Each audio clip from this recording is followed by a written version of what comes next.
भाई आप ही के लिए बनाया है यह वीडियो। आपने प्रश्न किया था कि मेरे अनेकों प्रयत्न करने के बाद भी मुझे रहने योग्य भूमि नहीं मिल रही है, मुझे स्थान नहीं मिल रहा है और निवास करने के लिए मुझे उचित स्थान की जो आवश्यकता होती है उसकी पूर्ति नहीं हो रही है। ये उन्हीं सभी के लिए यह वीडियो है जो वास्तव में चाहते हैं कि मेरा मकान बने, लेकिन उनका मकान नहीं बन रहा है। वो चाहते हैं कि मेरे रहने योग्य एक उचित स्थान हो, उचित व्यवस्था हो, लेकिन अनेकों प्रयत्न करने के बाद भी उनके रहने की उचित योग्य और उचित व्यवस्था नहीं बन पाती है। तो उन्हीं के लिए स्कंद पुराण के अंतर्गत जब मैं अध्ययन कर रहा था तो मुझे एक बहुत सटीक उपाय मिला, तो मैंने सोचा क्यों ना आप सभी के लिए वो शेयर किया जाए। इस प्रयोग के अंदर यह है कि आपको बड़े सावधानी से इस प्रयोग को पूरा आप श्रवण करिएगा और वीडियो के लास्ट तक जरूर बने रहिएगा। भगवान वाराह है जिन्होंने धरती को धारण किया था। जो व्यक्ति चाहे कि मेरा यथाशीघ्र मकान हो, रहने योग्य मुझे भूमि प्राप्त हो, तो भगवान वराह की उपासना से उस व्यक्ति को अवश्य करनी चाहिए, उनका उसे अनुष्ठान अवश्य संपन्न करना चाहिए। और एक भगवान वराह का मंत्र है जो मैं आप सभी को देने जा रहा हूं। ओम नमः श्री वराहाय धरणिउद्धारणाय स्वाहा। इस मंत्र का जप वह प्रतिदिन करे और इसका प्रयोग और इसके उपासना की पद्धति क्या है वो मेरे से आप लोग बड़े ध्यान से सुनिए।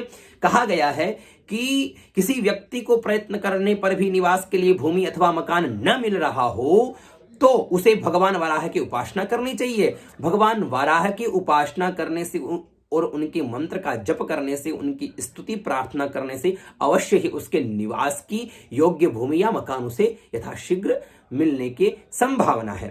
स्कंद पुराण के वैष्णव खंड में आता है कि भूमि प्राप्त करने के इच्छुक मनुष्य को सदा ही इस मंत्र का जप करना चाहिए। ओम नमः श्री वराहाय धरणुद्धारणाय स्वाहा।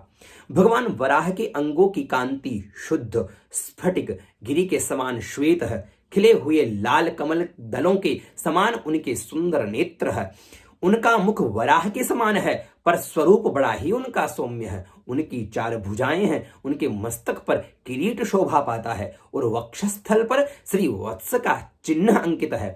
उनके 4 हाथों में चक्र, शंख, अभय मुद्रा और कमल सुशोभित है। उनकी बाईं जांघ पर सागरांबरा पृथ्वी देवी विराजमान है। भगवान वराह लाल पीले वस्त्र पहने तथा लाल रंग के ही आभूषणों से विभूषित है। श्री कच्छप के पृष्ठ के मध्य भाग में शेष नाग की मूर्ति है और उनके ऊपर सहस्त्रदल कमल का आसन है और उस पर भगवान वराह जो है वो विराजमान है। उपर्युक्त मंत्र के संकर्षण ऋषि है। वाराह देवता पंक्ति छंद और श्री बीज है।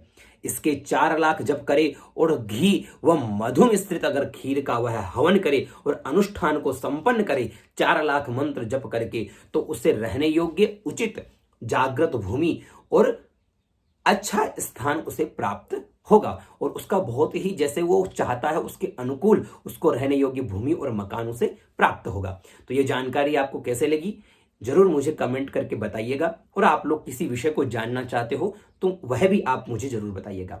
जय जानकीनाथ। नमो नमः।